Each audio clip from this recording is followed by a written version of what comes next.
Bonjour à tous, on se retrouve aujourd'hui pour une nouvelle vidéo en rapport avec Harry Potter et on a également la chance de pouvoir compter sur la présence du sorcier de Serpentard. On ne va pas vraiment parler d'Harry Potter mais bel et bien de son spin-off Les Animaux Fantastiques en évitant de spoiler l'intrigue du film, que nous ne connaissons pas d'ailleurs. On va plutôt se pencher sur les détails et les anecdotes qui entourent ce nouveau film. Il est réalisé par David Yates, le réalisateur des 4 derniers opus de la saga, qui a réalisé Tarzan entre temps, et le scénario est bien entendu assuré par J.K. Rowling en personne. Si ça, c'est pas un gage de qualité. Pour ce spin-off, on quitte totalement la période d'Harry Potter pour revenir dans les années 20, après la Première Guerre mondiale, où l'on suivra les aventures d'un zoologiste étudiant les animaux fantastiques du nom de Norbert Dragono. Est-ce que son prénom ne serait pas un clin d'œil à la saga principale? Il faut savoir que J.K. Rowling maîtrise parfaitement notre langue et l'utilise même parfois pour former des patronymes. Alors bien entendu, Dragono veut dire petit dragon, et Norbert est le prénom qu'a choisi Hagrid justement pour son petit dragon dans l'épisode 1. Me. Hello, Norbert. Norbert. Et ça, ce n'est peut-être pas un hasard. Quoi qu'il en soit, Norbert est un sorcier qui était à l'école à Poudlard dans la maison Poufsouffle plus précisément. C'est même durant ses études qu'il a rencontré un de ses futurs amis, Dumbledore, qui n'est à l'époque pas encore directeur de Poudlard. J.K. Rowling a confié très récemment que Dumbledore et Grindelwald, son amour de jeunesse, feraient partie de l'aventure, a priori à partir du second film de cette nouvelle saga. On parle même de Grindelwald dans la bande-annonce finale. Tout ceci est lié aux attaques de Grindelwald en Europe. Nous risquons une guerre. Dumbledore ne serait, enfin je pense, pas joué par Michael Gambon du fait de son âge trop avancé pour interpréter un Dumbledore plus jeune. En revanche, le rôle de Grindelwald pourrait être attribué à Jamie Campbell Bower, qu'il a déjà interprété durant une très courte scène dans Harry Potter et les Reliques de la Mort, partie 1. Revenons à notre personnage principal. Norbert est un Britannique mais l'histoire se déroule aux États-Unis, ce qui entraîne quelques différences avec le monde des sorciers d'outre-Manche. Par exemple, les sorciers britanniques appellent les non-sorciers les moldus, les muggles en anglais, alors qu'aux États-Unis, ils sont appelés les non-mages, qui est l'abréviation de no magic en version originale. D'ailleurs, J.K. Rowling nous a précisé qu'il existait un terme propre à chaque pays. En allant aux États-Unis, on aura le plaisir de découvrir une autre des 11 écoles de sorcellerie au monde, Ilvermorny, qui a été en partie fondée par Isolde, une descendante directe de Salazar Serpentard en personne. Elle a fui l'Angleterre car elle ne supportait plus la mentalité de sa tante qui considérait les moldus comme étant inférieurs au sang pur. En fuyant l'Angleterre, elle dérobe à sa tante la véritable baguette de Salazar Serpentard et décide de fonder avec son mari moldu et leurs 2 enfants l'école Ilvermorny dans le Massachusetts.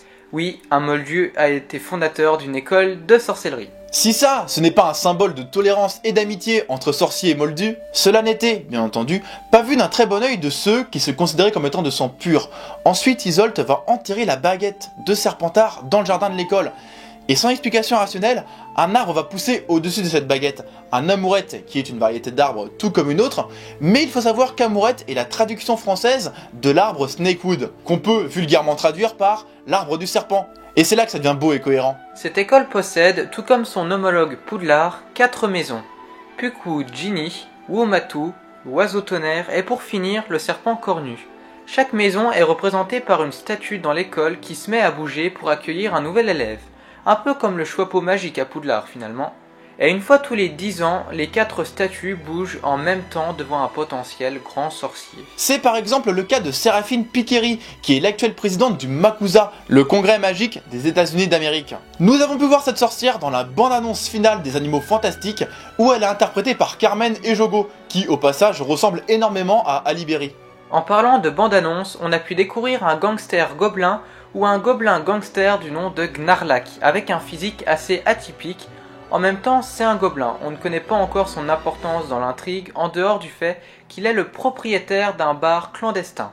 En tout cas, ce personnage est interprété par Ron Perlman, qui est notamment connu du grand public pour avoir interprété Hellboy de Guillermo del Toro, ou encore des rôles plus secondaires, comme dans Pacific Rim ou Drive.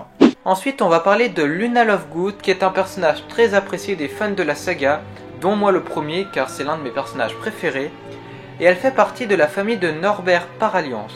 C'est-à-dire qu'étant adulte, Luna va se marier avec le petit-fils de Norbert et ensemble, ils iront parcourir le monde à la recherche d'animaux particuliers et fantastiques. C'est pas très étonnant venant de la part de Luna. Maintenant, on va se concentrer sur le casting du film. Alors, la marque de fabrique de la saga Harry Potter était de sélectionner des acteurs uniquement britanniques. Mais pour ce spin-off, qui se déroule aux États-Unis quand même, on va casser cette habitude et partir sur un casting mi-britannique, mi-américain, on va dire. En acteur le plus connu, on va retrouver Colin Farrell dans le rôle d'un Aurore et également bras droit de Séraphine Picquéry. Mais le plus important est que le rôle principal ait été attribué à Eddie Redmayne, qui est un acteur phare de sa génération. Il a été oscarisé en 2014 à un peu plus de 30 ans.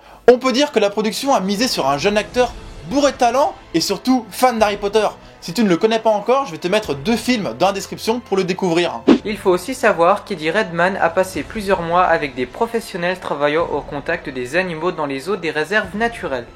Il a beaucoup étudié les animaux et leur comportement dans leur habitat naturel uniquement pour se mettre dans la peau du zoologiste qu'il doit interpréter à l'écran. Dernier petit détail, Norbert va utiliser une baguette que l'on pourrait qualifier de vegan, qui est composée du bois de tilleul et de coquillages.